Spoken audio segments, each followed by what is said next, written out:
Ya, bismillahirrahmanirrahim. Assalamualaikum warahmatullahi wabarakatuh. Saudaraku, muslimin dan muslimat dimanapun berada. Kembali kita ngaji hadis Nabi Muhammad SAW. Pada kesempatan yang berbahagia ini, kita akan melanjutkan tentang kitab zakat dan sedekah. Alhamdulillah, salatu wassalamu ala rasulillah amma ba'dah.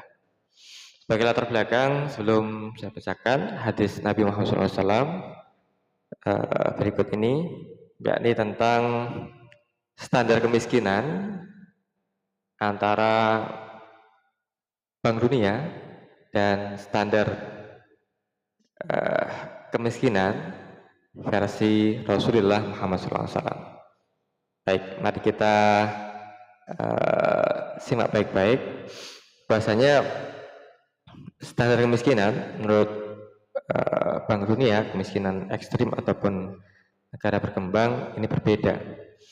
Adapun rata-rata negara saat ini, termasuk negara kita Indonesia, adalah negara bergolong bukan miskin ekstrim, tapi negara yang berkembang. Dan ini yang barusan rilis Bank Dunia di awal Juni 2025 yang lalu adalah pendapatannya per orang per hari adalah 6,85 US dollar atau senilai 112.000 rupiah. Nah, di bawah itu, yang pendapatannya di bawah itu, maka tergolong di bawah indeks poverty line, di bawah garis kemiskinan. Nah, bagaimana dengan versi Islam, versi Rasulullah SAW? Berapakah seorang yang dinilai cukup mampu untuk kemudian dia hidup layak untuk mencukupi kebutuhannya, sandang pangan papannya, ini berapa rupiah?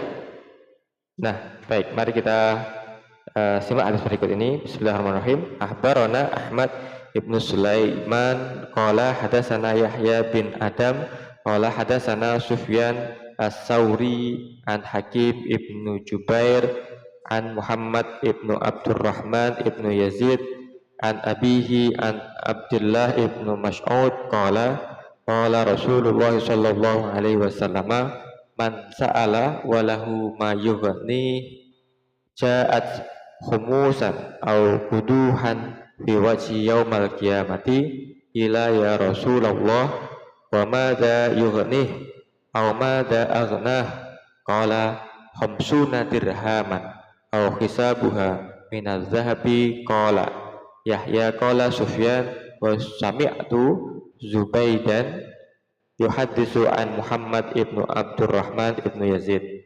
Baik, artinya telah mengabarkan kepada kami Ahmad bin Sulaiman, ia berkata telah menceritakan kepada kami Yahya bin Adam, ia berkata telah menceritakan kepada kami Sufyan As-Sauri dari Hakim bin Jubair, dari Muhammad bin Abdurrahman bin Yazid, dari bapaknya, dari Abdullah bin Mas'ud, ia berkata Rasulullah SAW bersabda, barang siapa yang meminta-minta sedangkan ia memiliki sesuatu yang dapat mencukupinya, ia datang dalam keadaan mencakar atau menggaruk bagian wajahnya pada hari kiamat.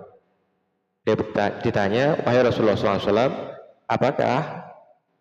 apakah yang dapat dikatakan cukup itu? Beliau menjawab, yakni seorang memiliki uang 50 dirham atau emas yang seukuran dengannya. Ya, saudaraku muslimin dan muslimat dimanapun berada, apa yang bisa kita petik hikmah dari hadis ini? Pertama, tadi Bank Dunia merilis bahwasanya indeks poverty line per orang per hari itu adalah 111.000. Lantas berapa menurut Islam? Tadi Rasulullah SAW menjawab terkait dengan seorang yang dikatakan memiliki cukup harta, tidak miskin adalah khamsuna dirhaman, yakni 50 dirham. Ya, kita pelajari. Seberapakah batasan minimal seorang disebut berkecukupan harta atau kaya? Benar, apabila ia memiliki uang senilai khamsuna dirhaman atau 50 dirham, kalau kita kurskan saat ini adalah senilai kurang lebih 1.850.000 atau 2 juta. Kita gampangnya 2 juta begitu. Mata uang dinar ataupun dirham yang senilai di mana mata uang tersebut stabil dari waktu ke waktu, dari zaman dahulu hingga saat ini. Ini ketika ada inflasi, berapapun inflasinya, ketika ada disetarakan dengan harga ternak kambing, ini dari dulu sampai hari ini selalu setara, tidak mengalami penghapusan atau tidak mengalami mata uang yang tidak bernilai. Jadi mata uang logam, dinar dan dirham ini selalu bisa mengikuti perkembangan mata uang global, perkembangan keuangan dunia dimanapun berada. Yang kedua, satu dirham, 50 dirham tadi, khamsuna dirham. Satu dirham saat ini setara dengan 37.000. Ya, mengapa hanya dengan 1.850 atau 2 juta telah dinilai sebagai seorang yang cukup dalam hadis di atas? Ya, benar. Sebab dengan memiliki 50 dirham atau nilai yang setara dengannya 2 juta, maka ia telah memiliki cadangan biaya hidup untuk dirinya kurang lebih 7 hari ke depan. Jadi ini adalah 7 hari atau upah di dalam atau pendapatan selama kurang lebih 1 minggu untuk kecukupannya. Baik, yang ketiga, hal ini mengabarkan kepada kita tentang pendapatan yang layak. Upah minimum bagi pekerja setiap akhir pekan atau mingguan. Seorang pengusaha atau pemberi kerja yang memiliki kemampuan keuangan yang baik hendaknya memperhatikan kebutuhan layak yang dipekerjakan atau para karyawannya dengan standar 50 dirham in a week setiap minggunya, atau yang senilai dengan hal tersebut sebagai upah mingguannya 2 juta sekitar itu untuk upah mingguannya, sehingga orang itu tidak dikatakan miskin.